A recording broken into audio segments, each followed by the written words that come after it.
Welcome to another episode of The FWOT Show. I'm still Rob Steele. It is still on the Coil Network, and Jesus Jones is still providing an excellent theme song. Let's get on with everything that's gone on in, the past couple days, because, I haven't done one of these recently. It's kind of scary how more things keep popping up than I want, because I don't want to do this show this often, because that means stupid things have happened. For example, this past Groundhog's Day, right? Just, 4 or 5 days ago, depending on when you're listening. It could be a month. I don't know. What were the top 2 stories on Groundhog's Day according to Facebook? That would be 1, the presentation of Jesus at the temple, sometimes called the purification of the virgin. The purification of a virgin. How much more pure do you need than virgin? Homogenized and pasteurized? Seriously, come on. Get with it. The other top story, the Muppets are headed to South by Southwest. Really? This is fake news. Come on, there's things going on in the world. For example, the House of Representatives just voted to remove a regulation that keeps people with severe mental illnesses from buying guns. Why did they get rid of it? The only thing I can come up with is, I guess Trump wants to buy a gun. In related news, did you hear about the absolute tragedy this is so horrible, the massacre in Bowling Green, Kentucky, as reported by Donald Trump's cabinet and all the other people? Oh my God, the massacre was not real. They made that shit up. It didn't happen. I mean, the internet has gotten a hold of it and absolutely loves playing with it. For example, there's this absolutely wonderful meme, I guess, where somebody created what looks like a real memorial plaque for the Bowling Green Massacre. It reads, "The Bowling Green Massacre. Citizens of every nationality wept as the truth died that day. Nearby, also slaughtered, lay responsibility, class, journalism, and shame. As usual, no one was held accountable for the massacre, but those who were there described a terrifying baby man with tiny hands and no vocabulary skills. Frederick Douglass had nothing to say on the subject, having already died." I'm sorry, that is absolutely awesome, and that's why I'm sharing it. And there's so many things that go along with it. Like, Black History Month, where the Trump cabinet keeps referring to Frederick Douglass as doing things. Doing, present tense. Now, Frederick Douglass was an absolutely awesome man who even my 3rd grade daughter realizes died a very long time ago. He was one of those people who helped end slavery. Yeah, that hasn't existed in, 100 and whoever years? He's not quite alive anymore. By which I don't mean he's a zombie. He's dead. Great man, but he died. Stop referring to him as doing things currently. Don't you realize he's dead? I mean, that kind of sucks, although it would be kind of weird if he was still alive. At the same time, Kellyanne Conway has been reporting a lot of this crap, and the big news about her this week is that Dennis Leary has apologized for looking like her. I think that's funny. Of course, this all comes on the heels of all the news agencies saying, look at the approval rating Donald Trump doesn't have. It's an absolute disapproval rating that, as I mentioned in the last show, which was just a few days ago, he was the quickest to get a negative approval rating in the history of approval ratings. Now, Trump has come out and said that all these polls that say no one likes him come from fake news sources. Now, I have a theory on this. Do you remember back in, I guess it was the late 80s, early 90s, when the word bad changed definitions for a while? Yeah, you remember when people say, man, that's bad, and they meant it's good. Bad meant good. Somehow there was a switch there. Do you think fake is becoming the new real? I'm just throwing the question out, seeing what people think about it. I don't know. If I knew, I would say that's what it is, but I don't know if that's what it is or not. In things that I don't know what it is, I'm trying to figure out what it is that Donald Trump has been smoking, because no one is this blatantly ignorant. Did you know that Donald Trump wants to cut off the funding for California? Yeah, seriously, cut everything off. According to Trump, If UC Berkeley does not allow free speech and practices violence on innocent people with a different point of view, no federal funds. Well, actually, UC Berkeley is known for doing free speech and not practicing violence on innocent people, although, that happens sometimes. Darn.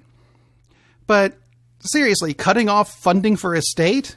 Oh, by the way, you can't do that. Period. You're not allowed. Haha. Perhaps if you knew your job. I mean, if The Apprentice, right, was the U.S. presidency, you'd have been fired by now. And speaking of The Apprentice, new host of the show, which for some reason is still on the air, Arnold Schwarzenegger, came out and said, "Hey, Donnie, why don't we switch jobs?" Now, in a sense, this could be cool because now we could get President Conan, which would be kind of cool. Conan the Barbarian for president. Although he's not really allowed to be president because he wasn't born in the country, but that's beside the point. I would much rather see Arnold Schwarzenegger as president and Donald Trump making movies that no one wants to see. I think it's a great bargain. Go for it. But this all stems out of a Twitter war that the two of them are having. Twitter war. Are they in junior high? What the hell? Presidents should not be having Twitter wars, nor should presidents be getting sued near as much. Now, when presidents start off, yes, there are always lawsuits that say, hey, this person did a bad thing in the past and let's sue them for it. Let's look at some numbers here. In the first 2 weeks of the last several presidencies, first 2 weeks, Barack Obama had 5 lawsuits. G.W. Bush, 4 lawsuits. Bill Clinton had 5. That is a total of 14 lawsuits between the 3 of them. Donald Trump, in his first 2 weeks, 55 lawsuits. Seriously, and most of them are saying things like, gee, it would be nice if you hadn't cut the funding for my school. A public school. And you know what?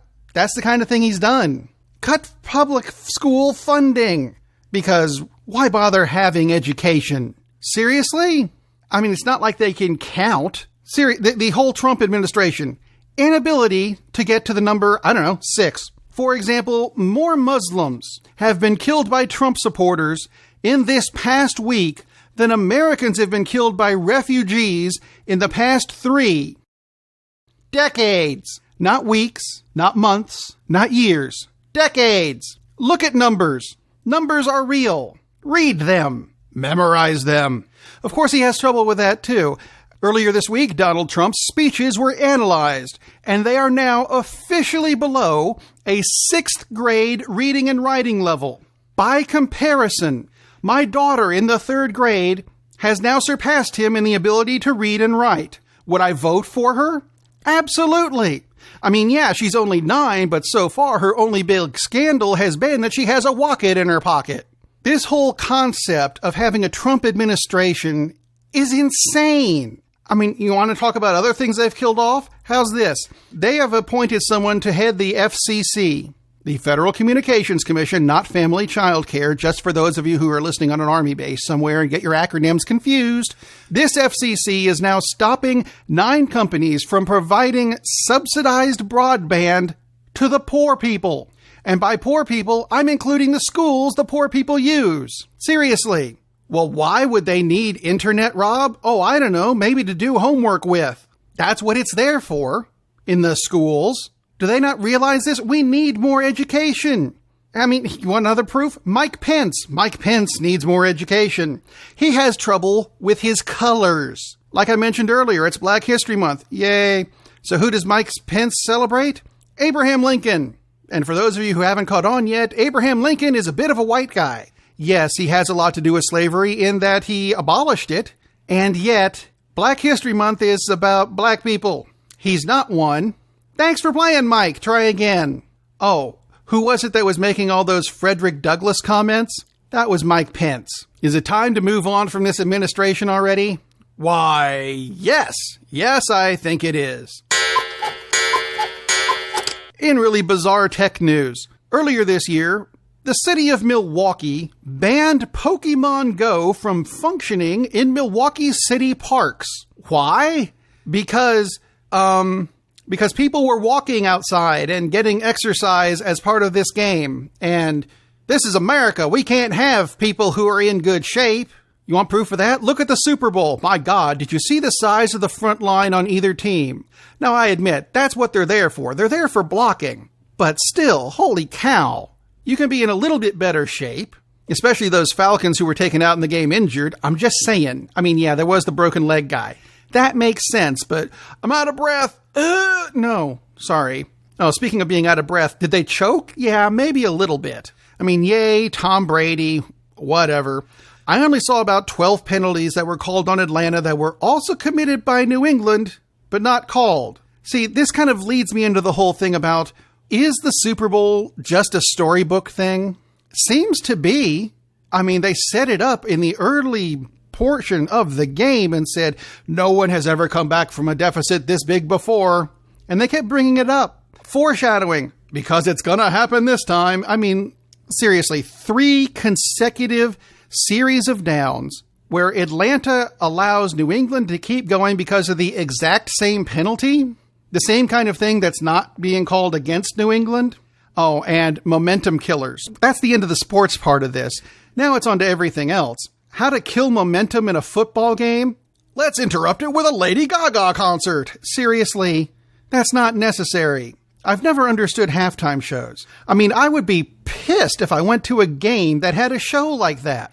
I just spent $3,000 on football tickets, and yeah, they cost that much, to see a football game.